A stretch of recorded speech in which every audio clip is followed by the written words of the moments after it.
Welcome everyone, and thank you for joining us for today's webinar, Harnessing Identity to Streamline HIPAA Compliance. I'm Kirby Roscoe, and I'll be your moderator for today. Today's webinar is in listen-only mode, so if you have any questions throughout the event, go ahead and submit them to the Q&A panel, and we'll answer them during the Q&A session at the end of the presentation. This session will be recorded, and we will email you the link to the recorded version tomorrow.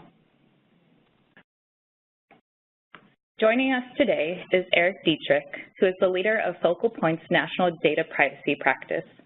He is an active member of the privacy community with 15 years of related experience. Prior to joining Focal Point, he was part of the IT audit team at Morgan Stanley and also held positions at Ernst & Young and Arthur Andersen. Eric works extensively with clients across industries, including healthcare and financial services. He has developed privacy programs for multinational organizations. Next, we have Stephanie Hogopian. She is a director with Focal Point's IAM delivery practice. Stephanie oversees business development initiatives and manages many of the practice's clients' relationships. Stephanie provides clients with strategic identity governance and access management solutions, including assets, government program development, and hands-on implementation work. She leverages her knowledge and experience to guide IAM clients in supporting both their technical requirements and business objectives. Last, but certainly not least, we have Derek Matthews, who is a senior solutions expert here at SailPoint. We've got a lot to cover today. So with that, I'll turn it over to Derek to get us started. Thank you, Kirby. Thank you for the introductions. So today we're going to be starting the webinar discussion sort of with an overview of the state of the healthcare industry as it relates to security and compliance. And when we look at healthcare by the numbers, just to kind of give some information here. So healthcare led all other industries in breaches at 27% of all incidents. The largest incident exposed 3.5 million records through accidental loss. Now, when you dive into that a little bit more and you begin to understand that patient records were 44% of all the documents compromised, that does become concerning for patient records and just the privacy information. When we talk about healthcare organizations, they had the highest breach-related costs of any industry at $408 per lost or stolen record. Now, that's nearly 3 times the cross-industry average of $148 per stolen record. Now, just that $408 is a high cost, but when you begin to analyze the incident's response related to the downtime, according to Gartner, the average cost of an outage is $5,600 per minute. So to put that in perspective, this varies based on many different organizational factors and size and scale, of course, but on the low end, that downtime cost could be $140,000 per hour, or on average, $300,000 per hour, or on the high scale, $500,000 per hour.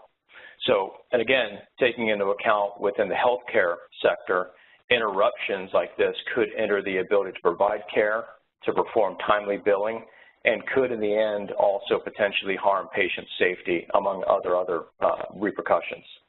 Now, last but not least, the record $16 million HIPAA settlement after a historic data breach.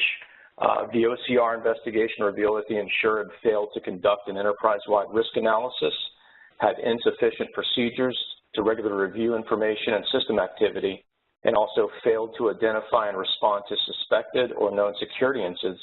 In addition, failed to implement adequate minimum access controls to prevent the cyber attacks. Now, when you look at all of this and you think about the perspective of what does this do to an organization's public image, that's pretty impactful. Now, when we start to think about healthcare and the cybersecurity challenges, you know, healthcare providers, they're in the business of providing patient care and saving lives, not securing endpoint systems or securing medical devices or medical applications. So again, the focus for them is not necessarily on security, it's on providing patient care. There's also a challenge because there's an increased pressure to healthcare IT resources and compliance staff that are already being tasked to do more with less. Again, performing audits, gathering this information up, distributing it among the organization, trying to do these types of governance reviews, and then manually having remediation processes to try and clean these tasks up. Now, when we talk about the healthcare provider organizations, they are looking at industry best practices now to protect sensitive information and remain compliant. But again, when you look at the overall resources that they have, they're not security professionals. They may not be specialized in privileged account management or governance processes. So again, this does become a challenge for healthcare organizations. Now, the drivers for health data security, again, starting at the top for data sharing, when it comes to the ever-changing reimbursement models, provider organizations are forced to streamline efforts across the entire continuum of care, and that requires more data sharing, which creates more security and compliance risk. And even in our findings where some healthcare providers, through analysis, they may be extracting information from an EMR system, extracting that to a CSV file or flat file that's then shared or dropped or stored internally within that organization network. That in of itself, that type of data sharing also lends itself to a data breach. So when we start to focus on data breaches, they do remain high, and while much of the news focuses on attacks from outside, in fact, our own research done through HIMSS has indicated that 3/4 of all CISOs and CIOs surveyed are equally, if not more, concerned about insider threats than outsider threats. And by that, I mean anyone who has authorized access to applications or data files within the organization, and for good reason. A report just released which looked at data breaches for Q2 of this last year. Out of 142 data breaches in the healthcare sector, 30% of those were caused by offenders within the organization, so that's definitely an area of concern. And then compliance pressure. You know, compliance is always a concern. And we spoke to multiple CISOs that all brought up the increased compliance pressure, not only from HIPAA, but high-tech, but also around GDPR, because they also have to treat European nationals as part of their healthcare organization. But it's even more than that. If you have to, there's the task force recommendations from HHS last year on healthcare cybersecurity. You also have various cybersecurity standards in healthcare, and while these are not mandatory today, they could be made so tomorrow. And which ones do you follow? Either way, regardless, the concerns around compliance are not going away. Now, mixed technology, there's several issues at play here. Many provider organizations still have a mix of legacy systems coupled with modernized systems, cloud applications, in addition to on-premise applications.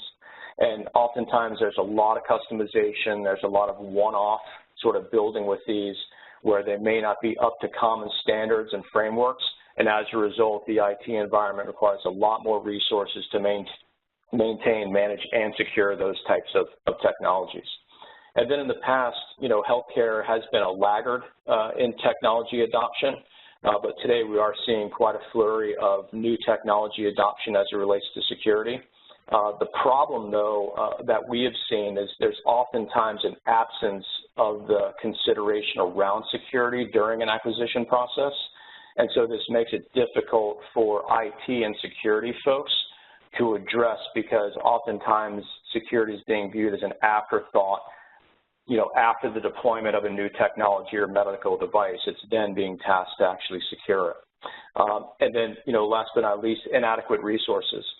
Provider organizations are being tasked to do more with less, as we mentioned before, and this has lots to do with all the other factors that we talk about around security, compliance.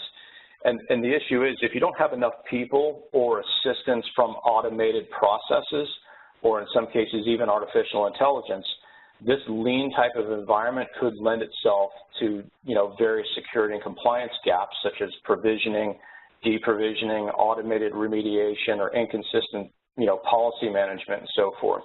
And again, the discussion today is going to see how we can highlight a lot of those challenges.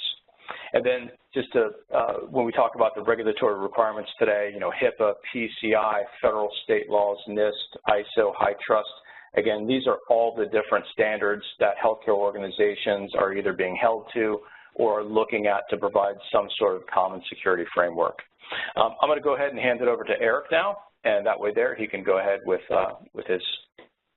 regulations. Thanks, Derek. I think that was a great introduction to some of the challenges that we're all seeing in the healthcare industry.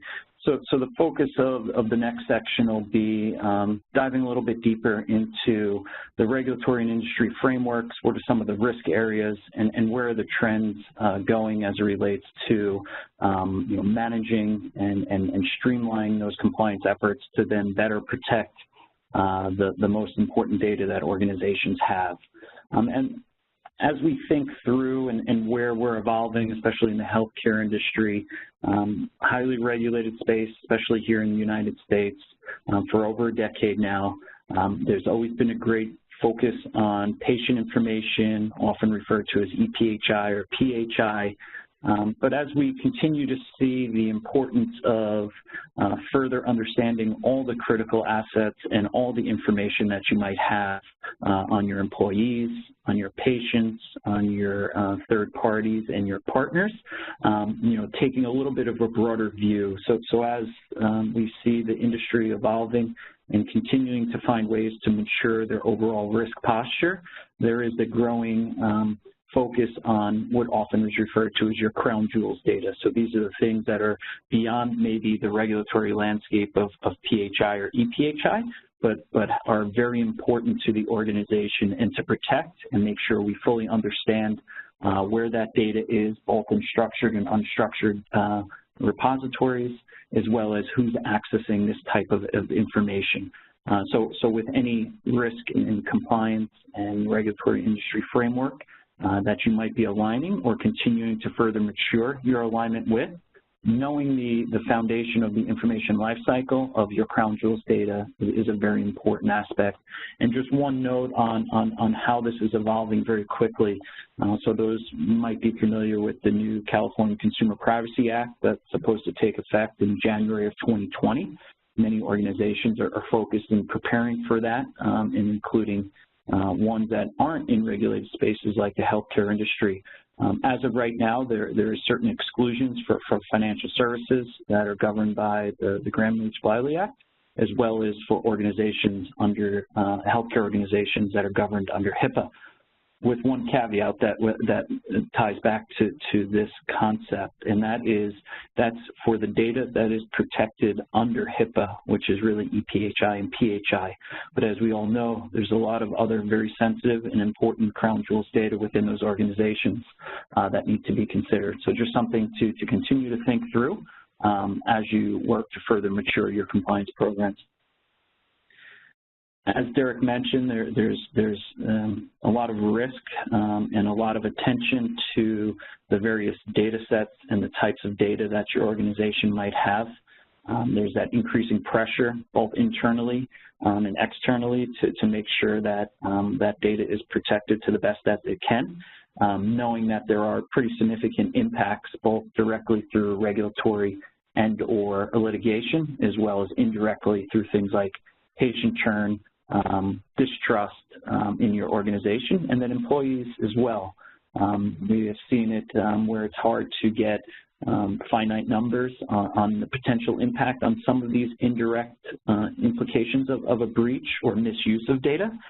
It's known that it often is hard to recruit top talent and maintain top talent when there's concerns about the viability and the security of the information that it might possess. So just different things beyond the regulatory aspect that we should all continue to think about as we build out our programs and or continue to mature our programs, as mentioned. As we get a little bit more focused on HIPAA compliance, something that I mentioned been around for quite some time now, but interesting enough, there's been some updates through the high-tech and the omnibus amendments that were passed over the last few years. But in general, the foundational framework of the HIPAA, especially on the privacy, security, and breach notification side, have been pretty consistent. They've actually been strengthened. They've been broadened on the scope and the applicability of them. But there is, consistent basis that we need to continue to align with and further mature.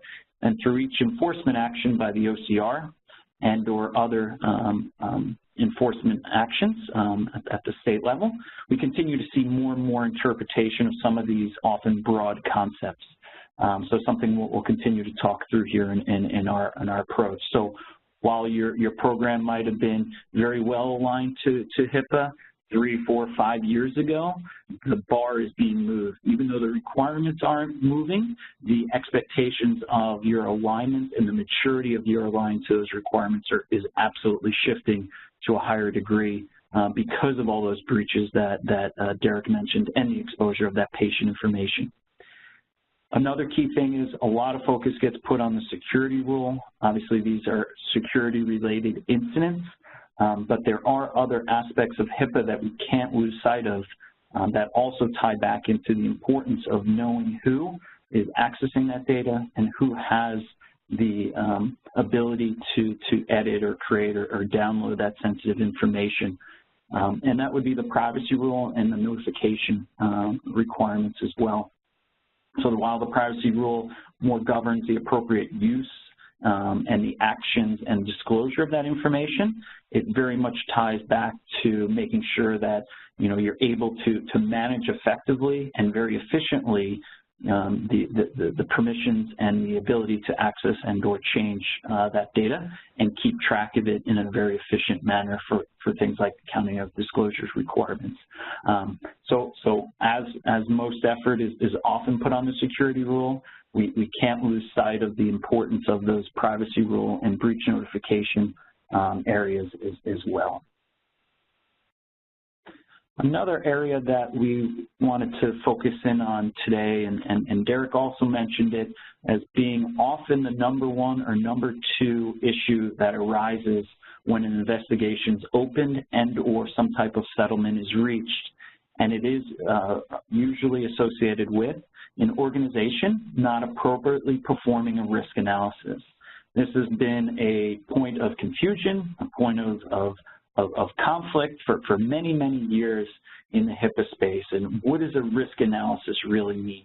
For a long time, everyone thought that conducting a gap assessment of your alignment to the HIPAA requirements would satisfy this requirement. But as I mentioned, as we continue to evolve over the last few years and continued guidance has come out, it is more and more transparent that that is not going to be sufficient to meet the objective of a risk analysis.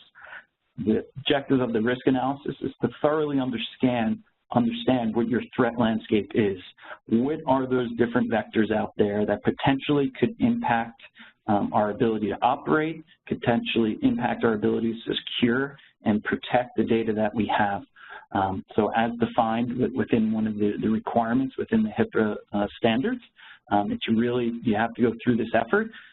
The expectation is that it's done at minimum on a year, even though a lot of folks will say it doesn't say a year, but the expectation is that you do it at minimum a year or upon significant change to your environment. Maybe that's launching a new technology, sunsetting one, maybe it is doing an acquisition or some other business process change that could potentially impact your environment and something that needs to be considered.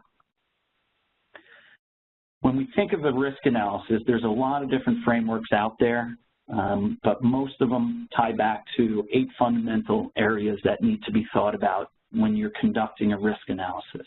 There's a lot of different tools that can be used, but in general, it's a process that needs to be followed. And with technology platform, with tools, whether it's a basic Excel worksheet or a more sophisticated technology platform to help you perform these, you need to ensure that each of these workflow items are handled correctly and that you have conducted the risk analysis to align with the requirements under HIPAA. So really the goal here is, the first one is system identification, and this is really tying back to my opening slide, which was focused on understanding where all that sensitive or crown jewels data is. And in the lens of HIPAA, yes, it's definitely understanding the life cycle of EPHI through your environment. But as we seek organizations to continue to mature in their processes, expanding that beyond to other systems and applications that have other crown jewels data that's important and relative to your organization is a great way to really continue to ensure your overall compliance state. The next key element here, and we see this over and over when we help our clients with these activities, is making sure that the threat identification, think about this as your threat universe. What are all those different potential factors? I know there's a lot that we don't know about what's going to happen tomorrow, but we sure have a lot of data to know what has happened up until today. So making sure that threat universe is relevant for your organization and not just the healthcare industry, but you're more in the medical device space. Maybe you have hundreds or thousands of clinics rather than some regional large hospitals. Your threat landscape is going to definitely vary. You have your core fundamental threats that are applicable to every organization. We'll talk through some of those in a little bit. But then there's ones that you need to make sure you're accounting for in a broader landscape when it comes to those threats. And then more of the traditional risk analysis activities, understanding what the potential impact might be, the likelihood of those occurring, coming up with some scoring algorithms so you can measure that inherent risk, as well as then apply all the great things you do from a technology standpoint, from a process standpoint, and from a training standpoint, and how well those activities and those systems and applications mitigate those threats you identified, and then coming back with, okay, what is our residual risk? What are we going to do? Are we going to be okay? Are we going to accept that? Is it low enough across the board? Do we need to enhance and or mature certain areas by maybe enhancing our identity governance and how we manage that in a more efficient way? Or do we have the appropriate assurance to offset some of that risk? So a lot of those factors need to come into play as you think through that risk analysis activity. And that risk analysis is so key for driving other initiatives in your compliance and your future maturing of your program. And as we said, now that's kind of the foundational items, right? Knowing all the information that you have, what's most critical, how do you measure how well we're protecting that data at more of a holistic level through the risk analysis. But now we can think about, you know, what framework, what industry framework or control framework would be best to ensure our organization is not only achieving those HIPAA requirements, but also which ones might be best to further mature our overall compliance state. So as we know, there's a lot of different frameworks out there. Some of the more common ones, especially in the healthcare industry, as HIPAA and NIST are very closely aligned, is the NIST 853, and with some new versions coming out very soon. The NIST Cybersecurity Framework also provides some great ways to measure not only your control structure and the design of those controls, but also the maturity level of each one of those specific domains. And then also the ISO standards for ones that operate more on a global level. The ISO standards might be one that is a little bit more applicable. So a lot of different frameworks out there that are recognized by the industry, recognized by the regulatory bodies. And another area that we can continue to see interest building on alignment is around the HiTRUST CFS. So the HiTRUST framework provides a much more, we'll call it, robust set of requirements and controls that an organization could align to. It's made up of and incorporates existing standards from all those ones we identified and even many more, including PCI and FTC Red Flag for the financial services space. And it provides a much more robust way of measuring your alignment to those standards, and as well as allowing you to get an attestation or a report on your level of compliance through an independent body. So it provides you the ability to demonstrate the robustness of your control environment as it relates to the applicable standards of the organization. This is gaining, continues to gain momentum, and feel it's a very good way to demonstrate in your organization's alignment to those various standards. So if we start thinking a little bit more to identity governance, and as we think through, how does the various threats that we might have identified through our risk analysis, and what does that mean for our organization, and what are the potential impacts of those threats? So the example I'm showing here on the screen is just one simplified version of how you could go through this exercise to further understand the implications that one threat might have on your regulatory alignment to those standards. So if we think through here and look at this specific threat, the inadvertent unauthorized access by an authorized user. So the use case would be this concept of kind of access creep. So if we have more of a manual process where we're provisioning accounts, creating new profiles based on some checklist, and it's a very manual effort, we see it often, it's very common, where things fall through the crack and maybe somebody gets additional access than they really need. So what could be the potential implications of that? Well, just looking through right now the lens of the HIPAA security and privacy rule, and these are just some of the requirements or some of the standards that would be impacted by that threat if we didn't do a good job making sure that our provisioning process allows us to manage and maintain the appropriate user accounts. So some additional examples we have here is kind of the social engineering. We know this is exploding. This is a huge issue over the last year or two and continues to be one that greatly impacts organizations. It's getting more and more sophisticated, the way that they're going about it, to the point that it's so good that it's really hard to detect when one of these events are occurring. So just another way to demonstrate that certain activities and making sure those processes to manage those accounts and really limiting people only to the information that they need to have access to, the concept of minimum use, is so important. So once again, we kind of highlight.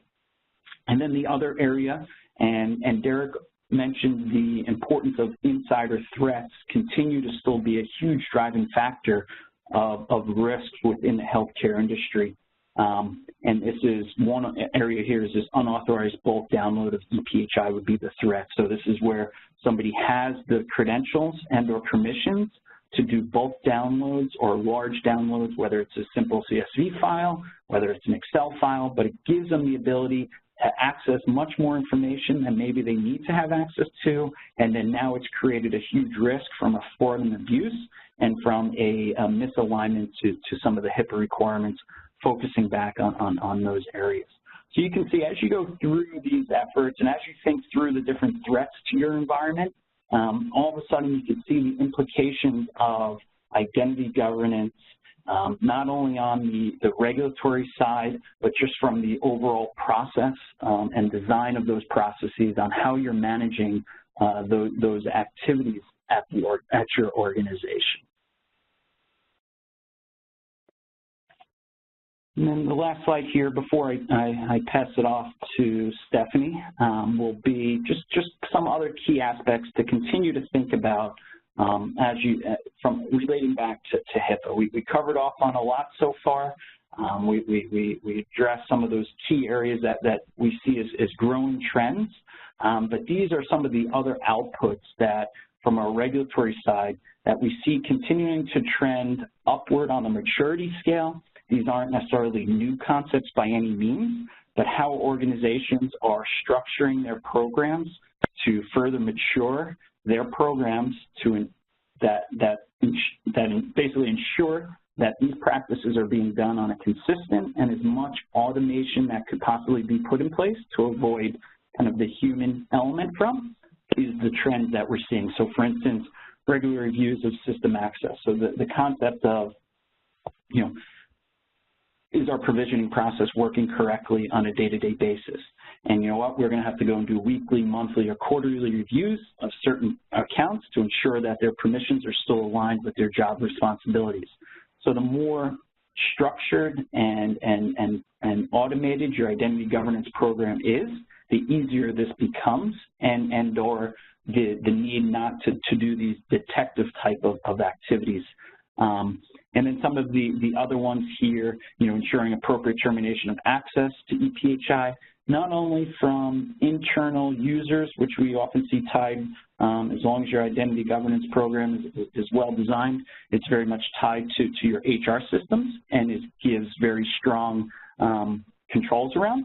But it's those contractors and vendors that often fall through the cracks. So that's another huge area of risk for organizations, is how you're managing the contractor and vendor user accounts as it relates to that. And then lastly, the unique identifiers and making sure that you're able to uniquely identify what actions are taken by each user in the system, and making sure that is very well structured, as there's a lot of logging and authentication type of requirements within the HIPAA standards that, if you don't know what user's doing what activity, it's very hard to align and or do detective activities. So hopefully that gives everyone a little bit of a picture around the regulatory and industry framework landscape and some of the trends that we're seeing in that area. So I'll pass it off to Stephanie at this point. Thank you, Eric. Yeah, so far we've given you a pretty broad view of what the risk landscape looks like within the health industry as a whole, and specifically around HIPAA and the HIPAA regulations. So now what I wanted to talk about were the specific challenges we've heard from the providers that we've actually worked with, and show you how those challenges and issues map back to the essence of the regulations themselves, and then provide you with some specific case studies or use cases that actually describe what we did for other provider systems to solve those problems. First I'd like to cover the specific challenges that we've seen, all of which are really rooted in that need to better protect and manage your PHI data. So the first one, and these are ones that Eric already covered on a high level, but I just wanted to dig into a few of these in more detail. As I'm sure many of you are experiencing firsthand, we often work with healthcare systems who are in periods of high growth. Typically that growth stems from acquisition, or they're expanding their partnerships with more affiliate-based physician communities. The presence of affiliates and other external collaborators, like your researchers, your residents, combined with all of your organic growth, really results in a constantly changing clinician community. The high churn rate makes it very difficult to manage user access to systems, especially if those processes are handled manually. This volatility also leads to frequent changes in access. So as clinicians add specialties or expand their individual practices, so too will their permissions change in critical systems like your EHRs, if you have Epic or Cerner, your credentialing system, and your clinical applications. These changes typically lead to an excessive accrual of access rights because stale permissions are oftentimes not appropriately governed, and thus they're never actually removed. That lack of formal governance really is key. Without governing or appropriately certifying access on a periodic basis, your user community will continue to access EPHI they actually should not see. Really, governance is only one part of the equation. You also can't effectively govern what you can't see. Oftentimes, our clients will tell us they can't govern user access because they can't reconcile that access. What I mean by that is, although HR systems technically reconcile user profile data, as do EHR systems or LDAP directories, they're typically, from what we see, no less than at least 5 of those systems that house authoritative data or authoritative user attributes. And many of those systems really don't talk to each other. So some of the larger provider networks we work with end up having dozens of these sources of truth, and there's really no way to link identities back to an actual living, breathing person who uses those IDs. Without a holistic view of user access or a well-governed access review process that Eric alluded to in his last slide, combined with all the stale and accrued permissions that seem to be piling up over time with many of the institutions we work with, we also see just a genuine fear that there are toxic combinations at play that are either that are being ignored basically when new access requests are fulfilled because there's no way to govern it.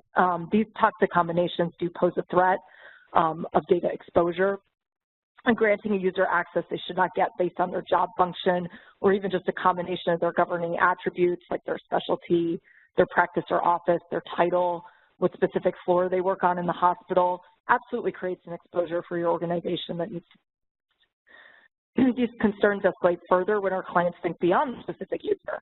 who is at least traceable by a defining attribute or characteristic, and they start thinking about service and guest accounts, which are really even more difficult to effectively govern.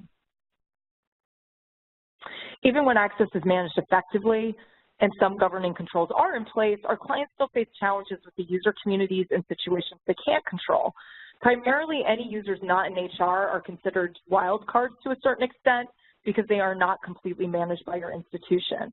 Even when you're looking at your own internal user base, there's still pervasive fear of social engineering exploits or other internal attacks that will bypass all of your control measures because the actions themselves are being committed by credentialed users, i.e. these are the folks that you trust within your infrastructure.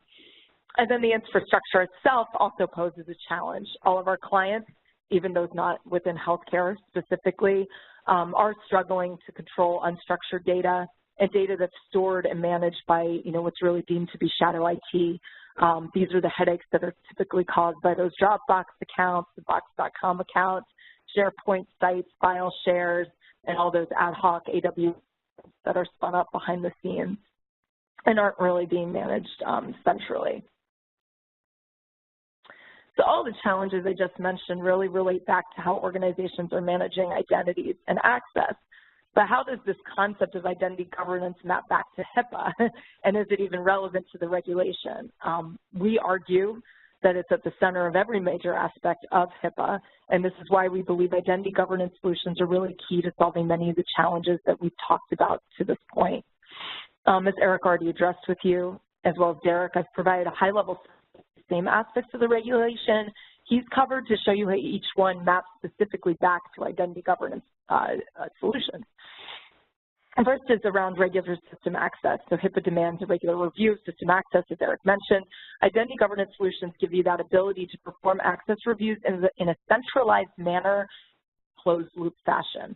So I'll explain what that means. A revocation request issued by a certifier, so someone who's reviewing access on your behalf, can be addressed and remediated either in real time and in an automated fashion, or through a governed, traceable process that's actually audited and driven by workflows that you've created and you've devised that are presumably and should be reflective of your actual compliance policies.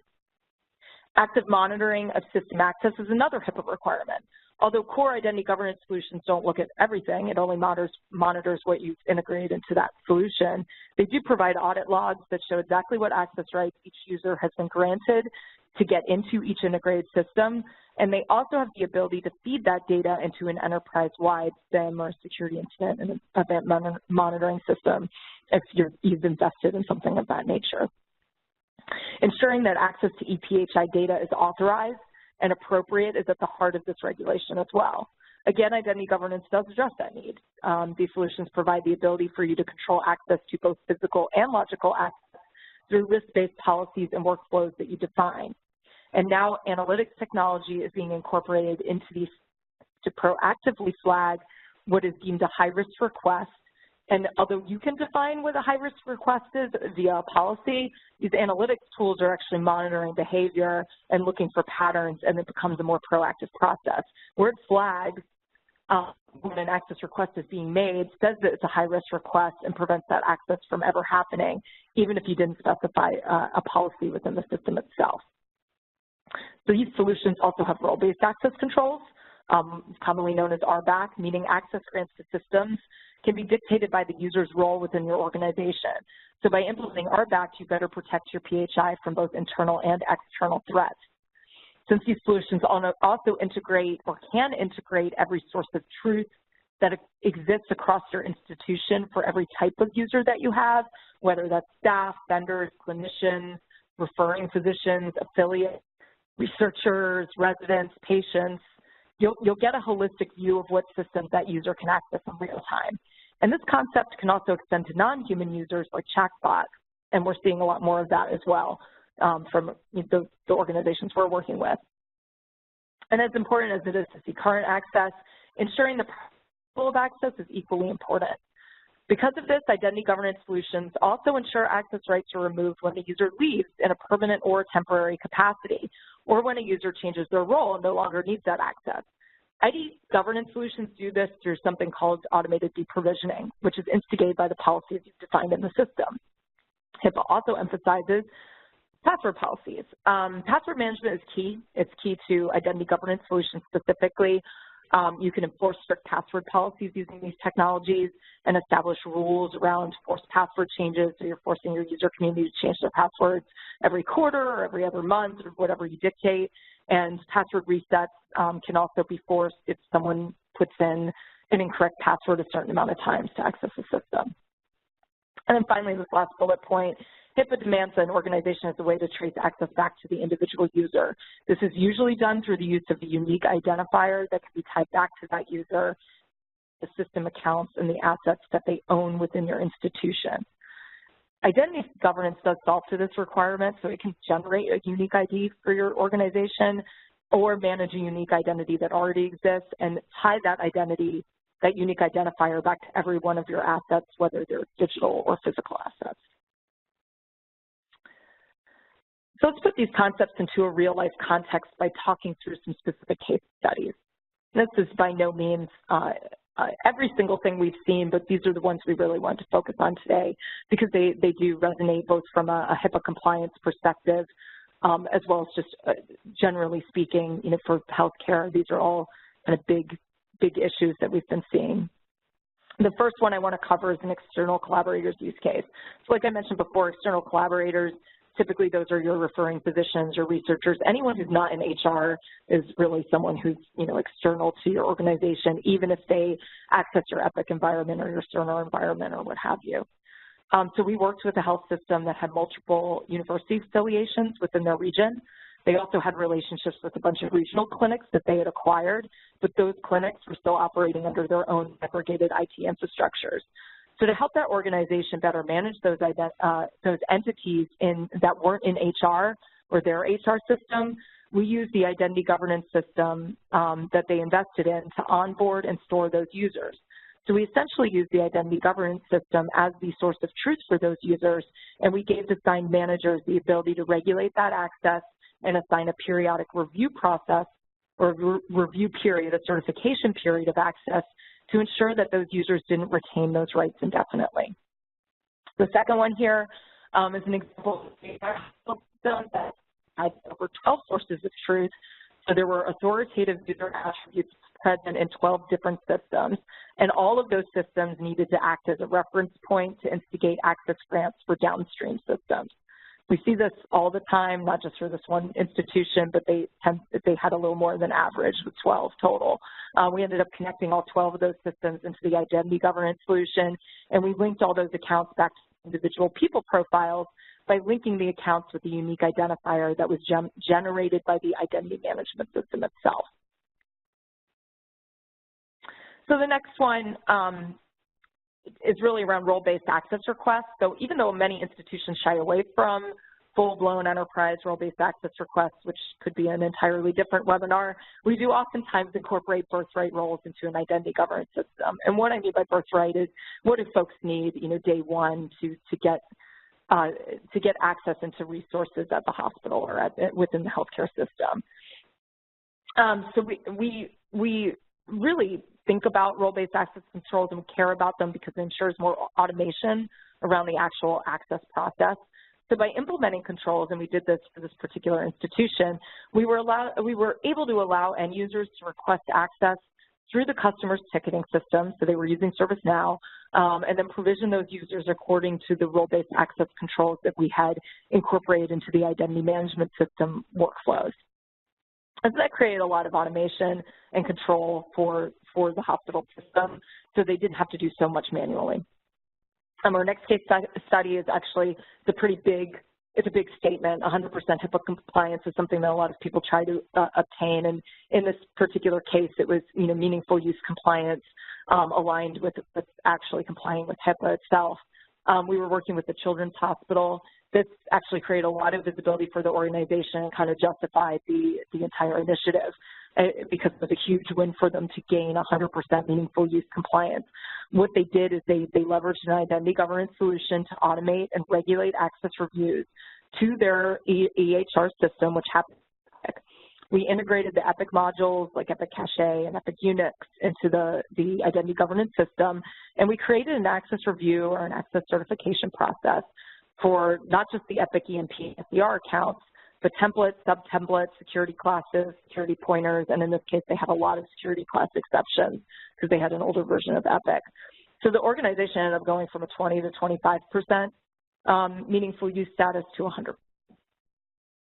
An even more interesting case study, and then one we didn't necessarily, to be honest, realize would be an output to deploying the solution, but ended up being a huge win, was when we ended up beginning the work around credentialed physician checks. So since we had integrated the HR system, the EHR system, the client's learning management system, and their physician credentialing system into an identity governance solution, we were actually able to cross-reference each of those systems and identify situations in which clinicians were actively practicing even though they weren't up to date on their credentials and their training. This actually, as it turns out, like nothing actually got flagged, but the client realized that there was major value in running some reports, and it was a very straightforward report that we had to create for the customer. And those reports were issued in real time, so they were not just generated daily, but if any content where something in the LMS didn't jive with what the actual physician status looked like in the HR system and in the EHR system, a report was to be generated in an ad hoc capacity in real time and sent to the compliance office to show them that they need to act on something immediately. In their minds, this prevented them from any possible litigation or data breaches that would arise from this type of situation. And finally, I wanted to talk about a use case that many of our clients use to better manage their user registration process. So whether you're dealing with employees or non-employees, you can use an identity management registration process to ensure new users, whether they're external or internal, to ensure that they use two-factor authentication measures, to proving that they know something and they have something. So you can use, a mobile phone, for example, to give yourselves the ability to allow a person to register themselves, to gain access to your systems without them physically being in front of you. And this basically removes the requirement to send folks emails and things like that to start a registration process. And usually that's what we see is an email or face-to-face interaction. So we work with actually a lot of our customers to do this entirely through self-service mechanisms, allowing them to gain day one access to their login credentials. And in this instance, it went from minutes instead of hours and days. And I think it's important to highlight that in many cases, what we do around identity governance and what identity governance is for, it's not just about compliance fulfillment. In a lot of cases, what we're doing to secure how users access systems and specific data with systems also provides key efficiency to your institution because we're automating the process and we're providing a lot more self-service features for your end users. All right, so before we dive into Q&A, and we do want to leave some time for some questions for the folks who are listening in, we also did want to make you all aware that we will be at HIMSS this year in Orlando. So we have a kiosk. This is both Focal Point and SailPoint. We have a group kiosk and a booth presence inside the Cybersecurity Pavilion. So we please welcome you to join us there if you're attending HIMSS. And we'll also be presenting on February 13th at 4:45 p.m. in the pavilion. So we would definitely love to see some of you attend that as well and have an opportunity to meet some of us in person. And now I'll hand it over to Kirby to take your questions. Thank you. Awesome. Thanks, Stephanie. What a great presentation. We hope to see you all at HIMSS 2019. As a reminder, at any time you can submit your questions into the Q&A panel. We'll go ahead and get us started. We have a first question.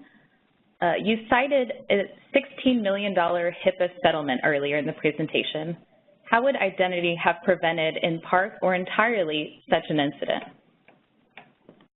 So this is Derek Matthews. I'll go ahead and answer that. Can you hear me okay, Kirby? Yes, thank you. Perfect. So I would say in looking at that type of historic breach, first, and as Eric mentioned, doing an enterprise-wide risk analysis, when you have a proper identity governance solution in place, this allows you to do an identity-based risk as well as an application risk model.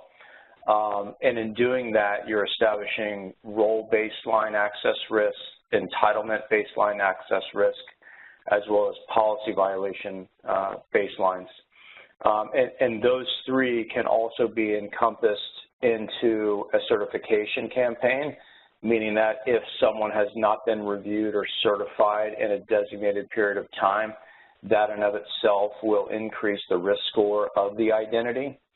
When we talk about application risk models, that allows you or an organization to define at a very granular level which applications and entitlements within those endpoint applications would be considered risk and have appropriate risk scores in addition to that. Also, just review of system access. So when we're talking about identity governance strategy, that's also bringing in privilege access and entitlements to endpoint applications and being able to define appropriate certifications and reviews of that access of both applications and also data or data shares for, say, access control lists, your NGFS permissions as well, is something to take notification of. And then when we talk about just doing system activity reviews, so you may have incidences where within the organization there may be changes happening outside of an identity framework or outside of identity defined policy. But within an identity governance strategy, it does allow you to do, say, change detection, meaning that when we process an aggregation and we bring in the updated entitlements or updated accounts from an endpoint system, we are then able to flag for changes or events that are being detected on that system. And then that way there you can have that process to a compliance committee, maybe a directory services team or security personnel to review that change that happened outside of the identity framework. And that allows you to have an appropriate strategy to handling those types of events, or at least to be proactive in detecting those types of events. Wonderful. Thank you so much. Our second question is, do you foresee alignment with HITRUST framework becoming a regulatory requirement? And this is Eric. I'll take that one. So I know there's been attempts in the past years to by the HITRUST to allow their standard to be kind of the de facto HIPAA compliance framework, so that if you went through that and got a HighTrust certification, that you could declare that you are HIPAA compliant. Now, indirectly you could do that, but historically there's been a little bit of a resistance from the OCR and other federal agencies to allow kind of that independent party to do that. Not saying that will change. I think if we look back a little bit on similar industry type of frameworks, and PCI for DSS for the payment card industry is a great example. That a lot of people believe that at this point that it is a regulatory requirement, when in fact it's an industry standard that has been adopted by all organizations processing credit cards.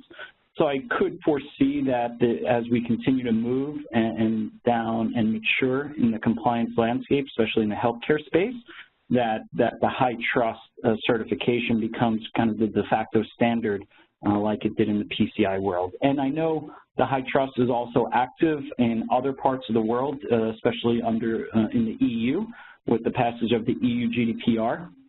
There is a certification provision baked into one of the articles within the GDPR that allows them to establish a governing body or appoint a governing body for which then you could become GDPR certified. I know HITRUST is in talks with the various data protection authorities over in Europe right now to become that certifying body. Whether that pans out or not, that'll be determined in the near future. But I know they are very active in that space and getting further alignment and adoption by those regulatory agencies. But still could provide value in demonstrating your compliance, as well as demonstrating the strength of your controls to your partners and your vendors as well. Interesting. Thanks, Eric. And that leads into our next question. We see a lot of European nationals. How does this apply to GDPR? This is Stephanie. I can take that, and that's a great a great lead-in from what Eric was just discussing. So GDPR, I mean, there are a lot of linkages between, GDPR as a regulation and HIPAA from the perspective that, in GDPR, the center focus is protecting consumer data. It's protecting the data that really aligns to that particular user. And in the same way that identity governance really maps back to a protection of EPHI, so too does GDPR have relevancy from an identity governance perspective. Actually, there are, even if you just do a simple Google search of GDPR and SailPoint, you can probably get to SailPoint's page. SailPoint's actually published a few case studies and papers on this in particular, and our team at Focal Point, we do a lot of GDPR stuff as well.